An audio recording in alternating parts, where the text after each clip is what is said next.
We are in one of the most magical times of the year. There's an explosion of colors, light, music, and the incredible devotion that literally takes over cities around the world.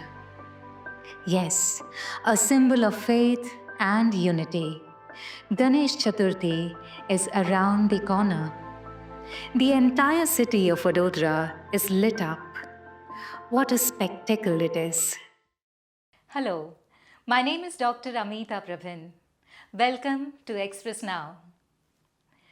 Lord Ganesha is revered as Vignaharta, the remover of obstacles, and honored as the protector of all beginnings. His worship is seen as a way to seek harmony, peace, and piousness by connecting the material with the spiritual. According to Hindu mythology, Lord Ganesha is the son of Lord Shiva and Ma Parvati. His story is both symbolic and enduring. Lord Ganesha was decapitated in anger by Lord Shiva and later revived with the head of an elephant. From then on, he was invoked first in every ritual. His wisdom is celebrated in the Shiv Purana, where instead of chasing a divine fruit, he circled his parents, declaring them his world, and earned the title of Adi Devata, the first god. Over time, he came to be worshipped not as the creator of obstacles, but as their remover. During the time of the Maratha ruler, Chhatrapati Shivaji Maharaj, Ganesh Chaturthi was celebrated publicly. But after the British took control, it retreated into homes. For centuries, Ganesh Chaturthi was observed privately in homes. The British banned political gatherings, but not religious ones.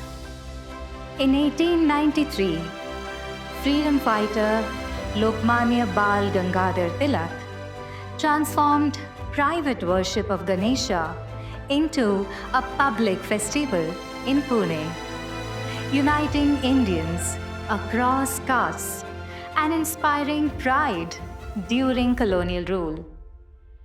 The festival was reborn with a new, powerful purpose. Today, the festival thrives globally. The Indian diaspora celebrates it in cities like London, New York, Paris, and Sydney, making it a marker of cultural identity. Central to the festival are its rituals. A clay idol of Lord Ganesha is installed and consecrated through Pran Pratishtha, inviting divine presence. Daily worship includes offerings of 21 blades of sacred Durva grass and modaks, Lord Ganesha's favorite sweet.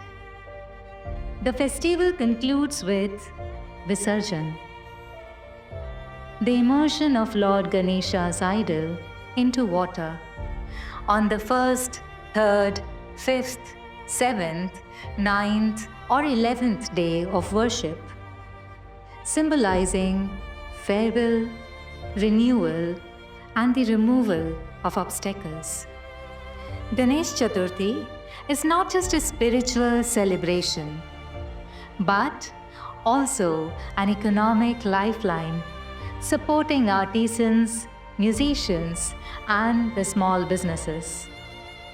By embracing eco-friendly practices, it shows how tradition can adapt to modern values.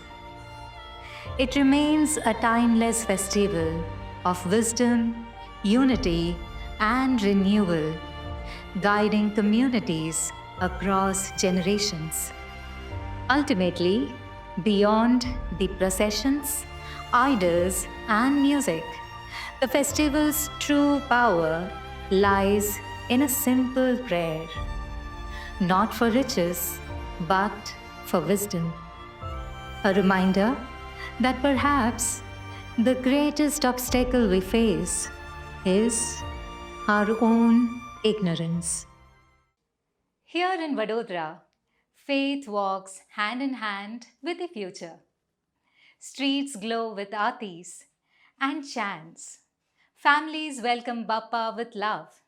And technology adds a new dimension with digital darshans and live streamed aartis, bringing people together no matter the distance. This year, the celebrations have taken a refreshing turn. Alongside the grandeur, there's a conscious effort to protect the environment. From clay idols made by local artisans to artificial ponds created for Visarjan, Vadodara is showing how devotion and responsibility can coexist. Thank you for watching Express Now.